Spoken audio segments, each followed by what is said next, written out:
least 42 people have died and 55 people are recovering from a devastating fire that engulfed a high-rise building in downtown Shanghai earlier today. It took firefighters 4.5 hours to extinguish the blaze. Smoke billowing from the building could be seen from several miles away. The 28-story building is located in one of the most highly populated areas in the city and was reportedly an apartment block for teachers, according to the official news agency. Burmese pro-democracy leader Aung San Suu Kyi was released from house arrest Saturday. The 61-year-old Nobel Peace Prize winner spent 7.5 years locked away in her home. CNN has more on the story. The Obama administration is set to end the combat mission in Afghanistan by 2014. The president's 4-year strategy will be presented at a NATO summit later this week. Under the plan, U.S. military security duties in select areas of Afghanistan will be transferred to Afghan forces over the next 18 to 24 months. President Obama's plan is similar to the strategy shift President George W. Bush used in Iraq in 2007. Haiti's government says the cholera epidemic death toll reached more than 900 on Saturday. The disease has spread to 6 of Haiti's provinces, but doctors say the disease has not peaked. United Nations health officials say the disease will likely worsen and break out into other parts of the country. More than 14,600 people in Haiti were hospitalized with cholera symptoms. President Obama is back from his 10-day tour in Asia, where he toured 4 nations. He landed at Andrews Air Force Base on Sunday afternoon. This is the longest foreign trip that the president has taken. President Obama visited India, Indonesia, South Korea, and Japan. While in Japan, he assured the Russian president that he would get the Senate to ratify a new nuclear weapon pact between the countries. Congress is back for a lame duck session today. Democrats remain in power in the House for the next 7 weeks, with Republicans set to take control in January. Political analysts don't expect that much will be accomplished during the session. But Congress has some issues on its to-do list. Bush-era tax cuts will expire at the end of this year. If Congress does not extend the tax cuts, millions of Americans will face tax increases. Virginia has a new official license plate. In addition to the state's current plates, residents fed up with the federal government will be able to buy a Tea Party-created license plate with the famous quote, "Don't tread on me." Plates need 350 prepaid applications to be established at the Virginia Department of Motor Vehicles. The plates are expected to cost between $10 and $20 a year. Coming up after the break, the American University men's basketball team opens up their season. We'll show you how the Eagles did in their first game. A full report straight ahead. And the biggest names in tennis are hitting the courts in Bender Arena for a charity tonight. More on the star-studded event after the break.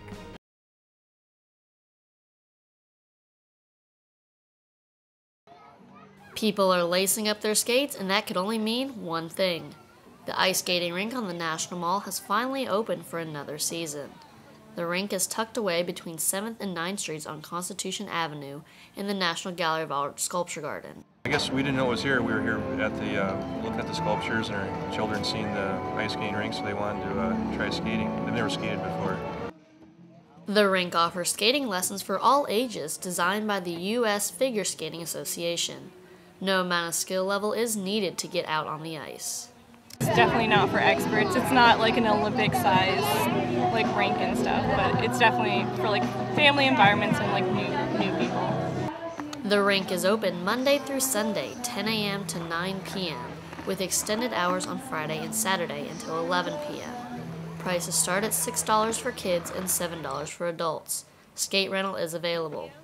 It's actually a really great idea because I know they have a lot of them in Central Park in New York. So I just think this is a great way for people to come down, and it's a nice thing for kids to do. It may not be Rockefeller Center, but people here are sure enjoying the beautiful sunshine and the ice skating rink. Amanda Zimmer, District Wire News. Today we're hosting our 3rd annual faculty staff barbecue at the women's basketball game today. It's a great opportunity for the entire campus to come out, not only to see a great women's basketball team play, but be part of a community that we're growing here at American University through athletics, and to also thank them for all the wonderful things they do for our student athletes. And this year we had more people attend than last year, and it's an event that we're going to look to continue to grow and really make an annual part of our activities here on campus. Each of our student athletes were given the opportunity to invite 2 of their favorite faculty or staff. We also had our coaches reach out to those faculty and staff that they work with throughout the semester and the academic year. We also sent an email out to all of our faculty and staff on campus. So it's really a way to reach out, say thank you for everything you do to support our department, and to get the student athletes just connected, more as a department and make more unity within the community. Love doing it. I think it's a great event, to get faculty and staff together, and especially over a women's basketball game. I really appreciate you taking the time to come, and I'm not sure if you have our athletes in class this semester or in past semesters, but we really do appreciate the work that you do for our student athletes in the academic arena. I know that they work very hard for us, and with a GPA last semester of a 3.27 as a team, I know they're working hard. I know they're working very hard for you in the classroom. Thank you very much for being here, for taking the time, and go Eagles. All right. Go AU.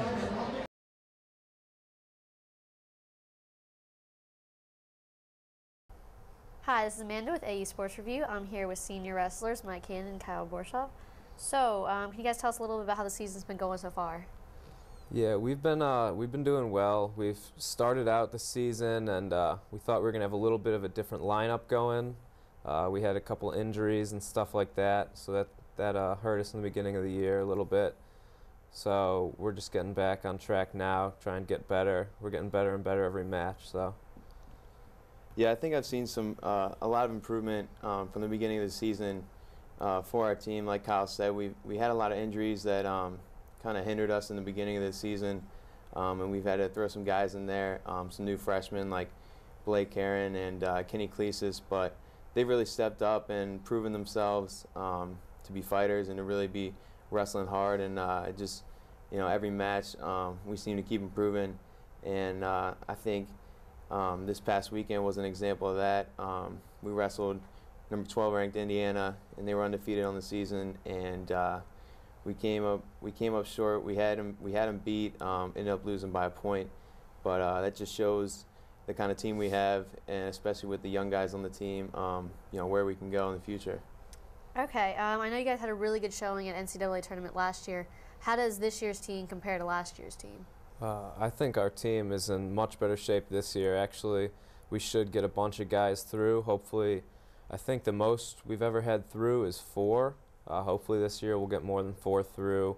We've got a really solid lineup, and last year it was just me and Mike that placed out there, so we scored most of the points for our team.